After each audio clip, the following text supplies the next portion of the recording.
Rightio. Welcome to the Igniting Your Entrepreneurial Spirit webinar.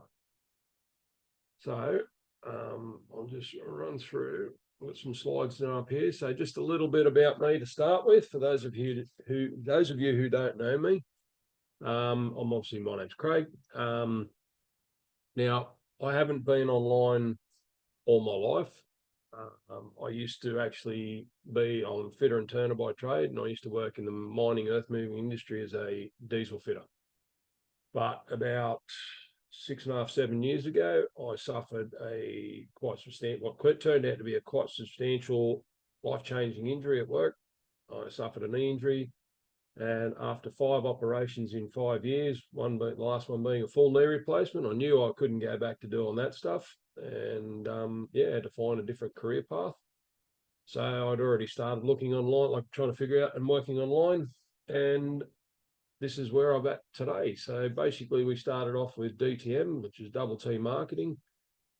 Primarily, we were doing social media marketing and management, but there was just still something a little bit missing. So I've moved into coaching as well. So I found that passion for helping people with their social media and that.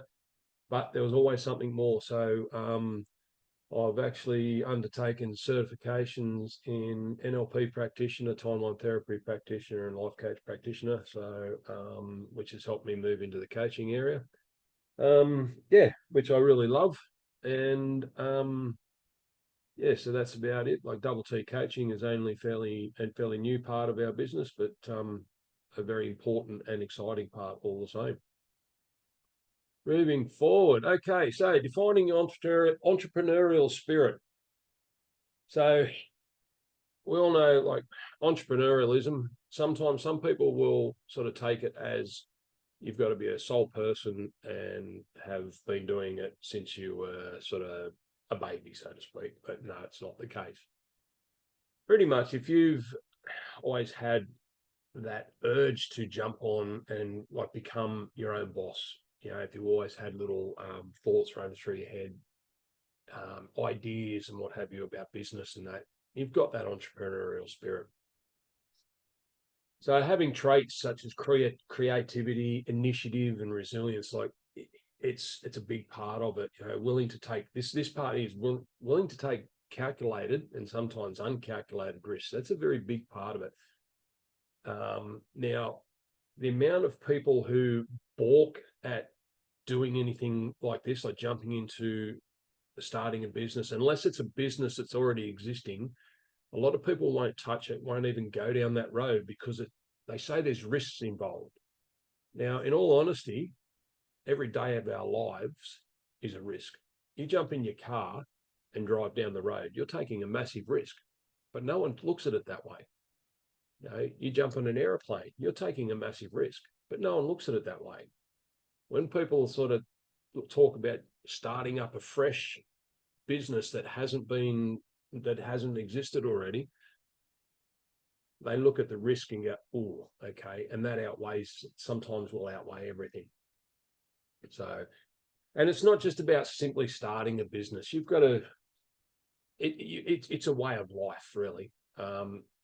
Some people think, oh yeah, just start a business, you're right, you're an entrepreneur. No, but you live, breathe, sleep, and like, I know myself, like I'll be late at night, my mind's like constantly turning over. I'll have ideas pop into my head at all, throughout the night. Like while I'm awake, I don't usually have them pop into my head when I'm asleep, but even on weekends, I'll have ideas pop into my head, and oh yeah, okay, so it's constantly, you're constantly thinking, your mind's ticking over. Not like when you're an employee, you have your start time, your finish time. Anything outside of those times, you don't care about what goes on at work. So having the ability to problem solve and embrace innovation. Now, problem solving is one big thing because everything falls on your shoulders. It's not like, oh, you can turn to the boss and let him fix the problems. You're the boss, you're it. You've got a problem solve. You wear all the hats when it comes to entrepreneurialism and being in business. You're wearing all the hats all the time. Now, these aren't in any particular order, by the way. So being passionate and having an open mind. Now, passion is a massive one. If you're not passionate about something, the likelihood it's going to change on you. I'm not saying that if you're not passionate, don't start a business with that idea. Because like me, for example, we started with the social media marketing management, but there was something else that was was a little bit more passionate about. Like we're still doing the marketing, the social media marketing, but I found that the coaching is more my area. It's my passion. It is really my passion at helping people. And having the open mindset, you've got to have that open mind. You can't be thinking in the employee mindset of, yep, I'll start at 7, finish at 3. No, you can't think, oh, well, that's someone else's problem. Like everything falls on your shoulders, as I said before. Embracing change from the norm or the normal. Okay. Too many people don't like change. And it's a funny thing because the world is ever changing. It's forever changing. Every day it's something changed, something new. So the amount of people that won't embrace change, like even I know so many people, even when they're an employee, something at work changes and they're like, oh, I don't like that. But it's part of life. It's part of evolution. Everything changes. So you've got to embrace that change. Stepping out of your comfort zone, so to speak. We've all heard that term, stepping out of your comfort zone. Well, that's, still embrace part of the way I look at it. It's part of embracing change from the normal, because the normal is what we inside our comfort zone, and change from it is everything outside. So, and having broad shoulders. Now, I don't know about you overseas people, but that's an age-old terminology here in Australia, having broad shoulders.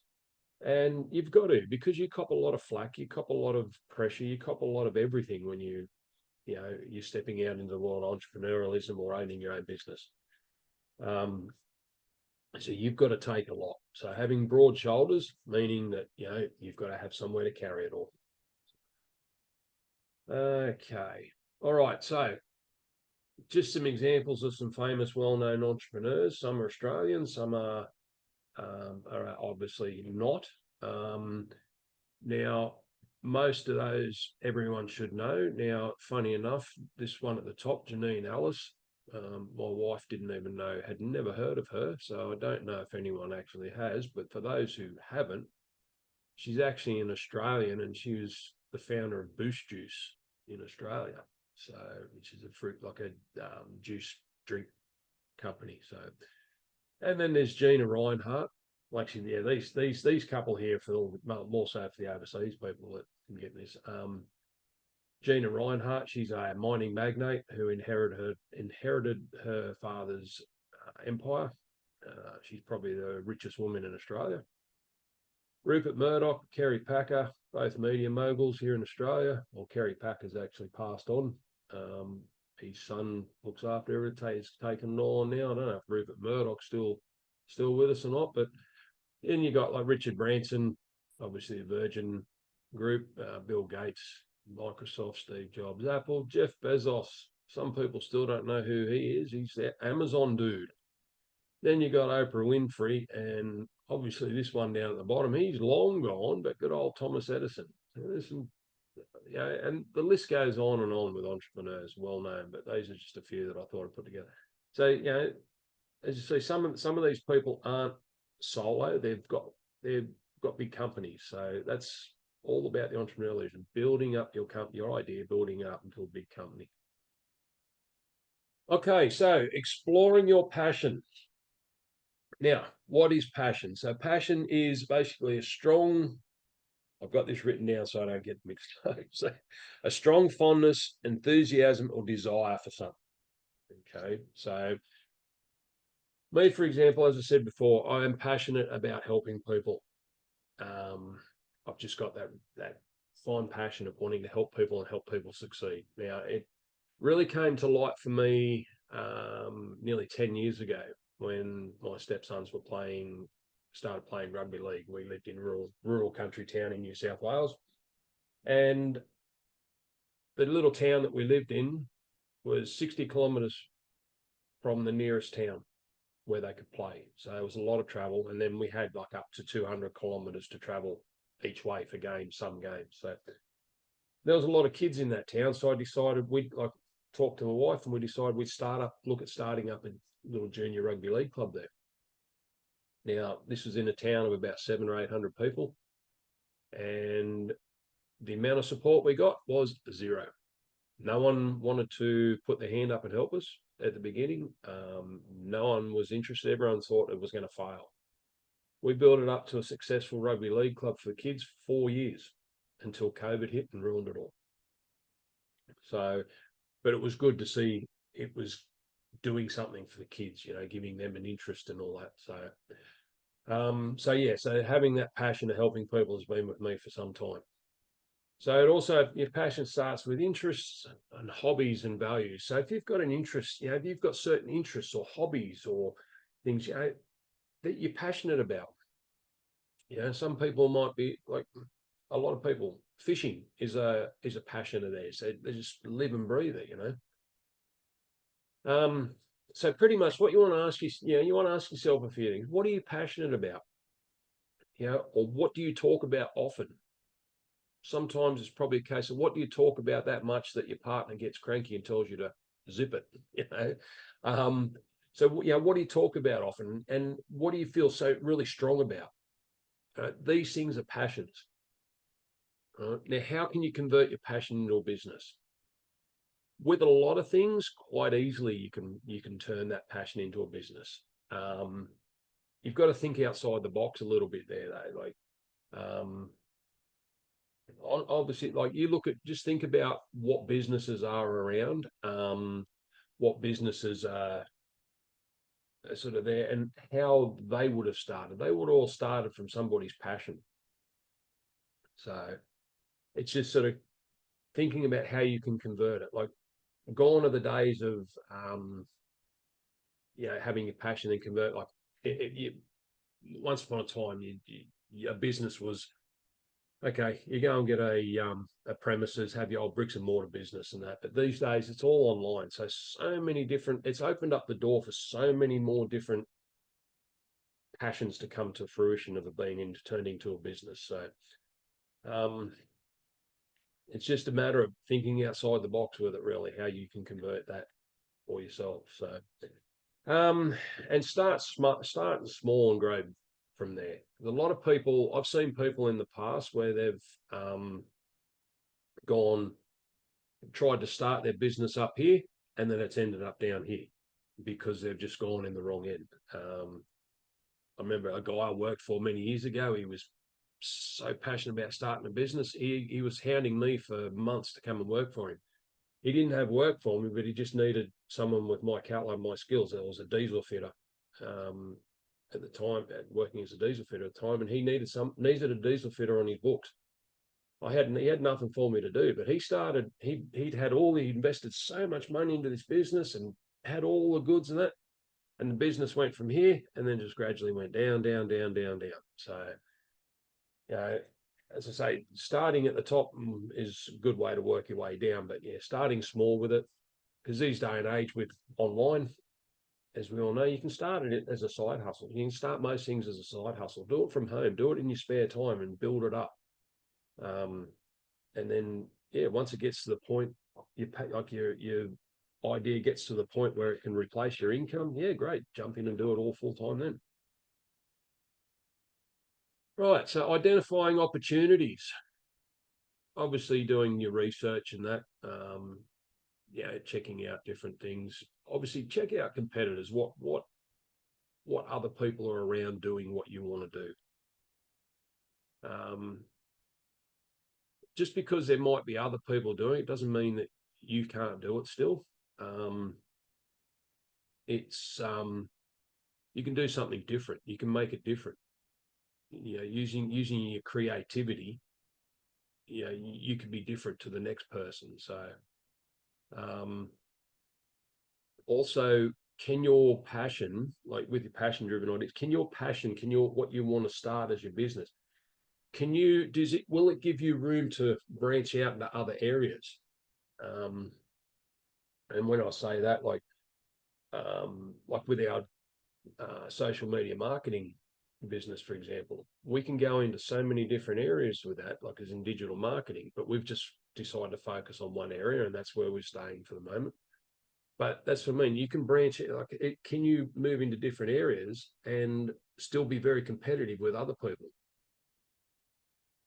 Again, testing the waters and key to starting small. I thought I had something else written there. Sorry, it's thrown me off a bit. About saturation, a lot of people go talk about, oh, that's a saturated market, with an idea that they might have that they want to start a business in. But realistically, there's enough people in Australia and in the world that you can still turn your passion, your idea into a business and be competitive. A saturation, like one example I can say of a saturation, say you're in a town of say 5,000 people and you want to start a hairdressing business and there's already 10 hairdressers there. Yeah, it's a saturated market, isn't it? Like how much business are you going to get? But as to say, like, in Australia, you've got 20 up the top of my head, it's like 26 million people. So there's a lot of people, and there's a lot of room to play, a lot of room. And in the world, you got like globally, you got like 8 billion. So having a saturated market is probably a overused, overrated term, I think. It's just, it comes back to using your imagination, how creative you are when you want to start your business and what you want to do. Right, this one is a big one, which I find this is one of the things I'm really passionate about, hence why I went down the road with doing the NLP training and what have you, is overcoming challenges and obstacles. Now, for anyone who has already been in business or at one point or another, whether currently or in the past, know that you will always face challenges and obstacles. Now, some of the biggest challenges that we face is negativity from those people around us. Ourselves as well, because what happened is people will say, oh, no, that's a silly idea. Oh, that's ridiculous, blah, blah, blah. So we start doubting ourselves. And ultimately, that will stop progression, hold our plans, and obviously we don't go anywhere with it. So you can overcome the challenges and obstacles quite easy. And the first place it does start with you. You've got to not allow all this stuff, like not allow these to actually stop your progression. Now I've got some, as I said, like a lot of people do face it, and there's nothing wrong with, as I say, don't get me wrong, I'm not saying that if people with projecting their negativity onto you and then it starts affecting you, that's a bad thing, because we're all made up different. Now, our filters, like what inside our unconscious mind or our subconscious mind, is all made up, is from over our years. Started from when we were young, what we've seen around us, what we've learned from our parents, our teachers, our bosses, all that sort of stuff, our friends, like our friends' parents. And we've developed these filters. So everyone is different how they handle all the challenges and obstacles. So there's nothing wrong with that, of being worried about them or having. I say there's nothing wrong with having them halt our plans, but you've got to try and overcome that. When if you're thinking, oh, I'm going to give up, don't. That's the biggest thing, is don't. Too many people rubbish other people for being a bit scared or a bit unwilling to jump out of comfort zones and delve into the unknown. But that's where I find it's wrong, because as I said, everyone's made up different. All right, so here just a few things to help with overcoming challenges, obstacles, hurdles, etc. See, these are not in any particular order, but keeping an open and a clear mind, that is imperative. Keep your mind clear. Don't let like negativity from other people around you cloud your judgment. And be open to new ideas, new suggestions, etc. Positive thinking, just get rid of the negativity around you. That's probably the biggest thing to help you keep thinking positive. As I said, we have a lot of, most of the time, the negative vibes will come from those closest to us, friends and family. So persistence and perseverance. Now, I've just got some notes while I look away. So being sure, like when you, with that, make sure before you want to give up or throw in the towel or anything, make sure you've exhausted all opportunities and all avenues, right? Make sure you've had trial and error with things. Don't go, well, all right, I've got this great idea. I think it's a great idea for a business. And then after 3 months, oh, things haven't been going. I haven't been making much money. Oh, I'm going to give up. You can't do that. It takes time. So you've got to persist with it and persevere with it. You've got to give it time. You've got to give it at least 12 plus months for things to start really taking traction. Because in this day and age, it's everything, like pretty much everything's online. And that's your biggest avenue for marketing and getting known is online. So you've got to give it time to get out there. What else have we got? Yeah, so as I said, explore all opportunities, all avenues. Make sure everything's exhausted. So asking for help or guidance. Too many people are afraid to ask for help. I was once upon a time. I guess the era I grew up in it wasn't very masculine to ask for help or ask for assistance. You had to show your masculinity by just keeping quiet and doing it yourself, But in all honesty, that is the worst mistake you can do. You need to ask for help because there's people out there that have done this before, gone through what you've gone through, not exact same thing, they've gone through similar things, and they can actually help you. They can give you ideas and suggestions, tips and tricks to help you get through it and guide you. In other words, like a coach, a business coach or a life coach, you get somebody like that you can ask for help or work with. They'll help you go places that you could not imagine. Always remembering your why you got started, why you wanted to get into your own business, why you wanted to get away from that employee mindset and frame of mind. Always keep that in your head. Why? Why did I do this? Why do I want to go do it? And the biggest one, don't quit. Christ, do not quit. I've seen so many people quit, and hey, I've thought about quitting. We all do. You think, is this really worth it? You want to quit, but then you remember, you go through and you remember why you did this or why you wanted to do it. And that's the biggest thing, what drove you to doing this? What made you want to go down this road? So whenever you think about quitting, biggest thing is don't, but just remember everything, what's taken you to the point you're at now. Okay, so just in summary for that, if you feel you have an entrepreneurial spirit, my advice is run with it. Don't just think about it. Don't keep thinking about it. Do it. Run with it. Make the steps to get it happening. Because there's an old saying, I can't think of it actually, something about, what is it? Sorry, it's gone now. Sorry. Sorry, I apologize. I lost it. Anyway, run with it. Don't just sit on the idea. Turn that passion into an amazing business. All right.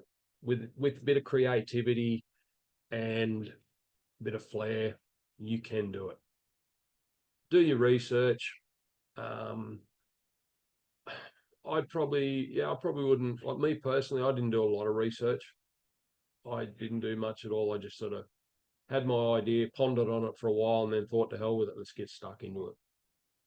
Now, there's other people that will research for a long time. Like I've got someone that I know will probably research more than they'll spend more time researching than they'll do starting up their business. So just remaining strong, like within yourself, within your mind. Stay strong and don't give up. Don't be afraid to reach out for help. That's one of the biggest things. You've got to find help. Like getting the help will help you get going.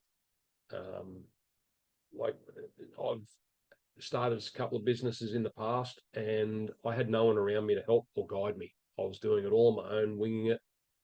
And look, they didn't take off. And that's through no fault of my own. It's my fault. Like I can't blame anyone else but myself for it. But I didn't have anyone to turn to or ask for help. And if I did, I just didn't do it because, as I said, growing up, the way I was brought up was the masculinity side was to just do it on your own. So, and same thing, don't go it alone. You know, invest in a coach. That's one of my biggest pieces of advice. You know, invest in a coach if you're going to start up a business, because they will help you. Like I said, they'll help you go places you didn't think were possible, you couldn't imagine were possible. So, all righty. So I had that little special offer. So as a thank you for jumping on to the webinar, everyone that's jumped on here, I will have on offer. I'll want to offer 2 free consult sessions with me in chat about whatever you want to talk about, you know, whatever you want, part on the business aspect, mindset, even if it's to do with like your marketing side of things, more than happy to. So everyone who's on here tonight gets that, and I also have an ebook that I'll be sending out to everyone. So with the recording, so yeah, and that's probably about it. So we might just wrap that up. I'll just stop this recording, I think. Just bear with me. Stop the share.